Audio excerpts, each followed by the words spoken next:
festes que se celebren al llarg de la nostra comunitat. Són tantes i tan variades com els pobles. Segur que n'hi ha algun que no ha visitat encara. A què espera? Si li falten idees, em pot trobar al barri de Campanar de la ciutat de València, on s'està celebrant la Fira de Turisme d'Interior. Judit, què? Ja has pegat alguna volteta per ahí? Ja he pegat una volteta, Laura, i he vist que tenim uns pobles i una oferta turística a l'interior de la Comunitat Valenciana que de veritat paga la pena conèixer. Així tenim 32 paradetes que han portat el millor de tots estos pobles, des de gastronomia a artesania, com per exemple esta d'Alzira que tenim així, ofertes d'hotels, cases rurals o festes, per exemple, de tot un poquet en definitiva. I he trobat una parada, Laura, que crec que a tu te va agradar. A veure, quina és? Pues mira, és esta.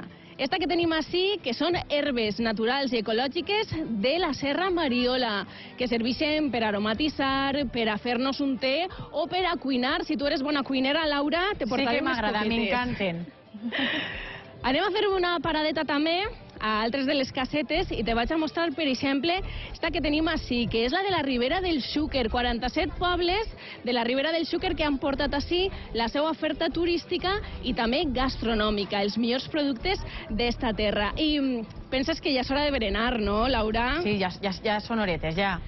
Ja són horetes. Jo vull berenar i per això m'ha apropat fins així, que és la parada dels formatges de Catí, que diuen que són els millors del món. Així que jo vaig a pegar-li un mosset, a veure, este per exemple. Quina enveja me fas, en lo que a mi m'agrada el formatge. Està boníssim això perquè diuen que és el millor formatge del món. Bueno, tengo el privilegio de tener en mis manos el mejor queso del mundo en la categoría de leche de queso de cabra curado. Y es el último premio que hemos ganado en un certamen internacional. Està boníssim, boníssim, Laura. Moltíssimes gràcies. Te vaig a mostrar també una paradeta que segur que t'encanta. Mira quina joieria.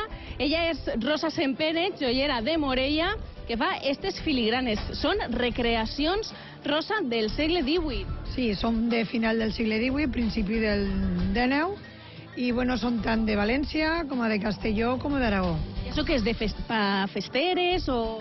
De festa, de regional, per anar-se'n de boda, o simplement que vulguis anar-te'n el teu xic per ahí, ara que és Sant Valentí.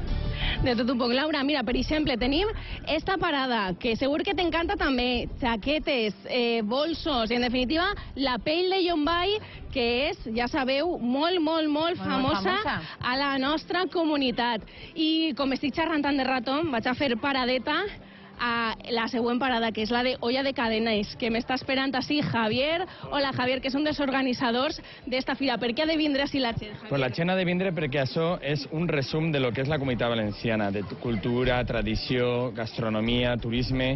Tenim des de Morella fins al final d'Alacant, tenim una degustació per a tota la gent que vinga així a gaudir d'esta festa i que sàpiguen que així podem decidir on anar en Pasqua, on anar a l'estiu, i que millor que conèixer la nostra terra. Una bona oferta començarà a les 8 d'esta vesprada i durarà tot el cap de setmana. S'acomiadem, Javier, amb un brindis. Adeu. Adeu, gràcies, Judit. Molt interessant està eixa fira.